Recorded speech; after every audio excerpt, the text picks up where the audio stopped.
Why you are set apart from the presence of God and presence of His people? ఎందుకు దేవుని సన్నిధిని దూరంగా వెళ్ళిపోయావు, దేవుని ప్రజలను దూరంగా ఎందుకు వెళ్ళిపోయావు అని దేవుడుతున్నాడు. You may sin against God. దేవునికి విరోధంగా పాపం చేసి ఉండొచ్చు. You may think I have nobody else on earth. నాకు ఈ భూలోకంలో ఎవరు లేరు I అనుకుంటున్నాను. felt alone. ఉండిపోయానే. I am in a desperate condition. నేను దీనస్థితిలో ఉన్నానే. My financial status is zero. నా ఆర్థిక స్థితి జీరో అయిపోయింది. My relatives are far from me. నా బంధువులు నా దూరంగా వెళ్ళిపోయినారే. I myself feel that guilt about my behavior.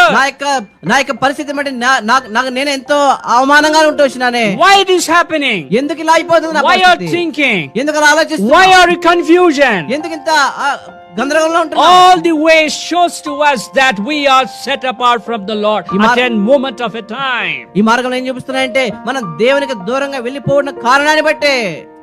Let us understand here. ఒక విషయం గుర్తు జ్ఞాపకం చేసుకుందాం.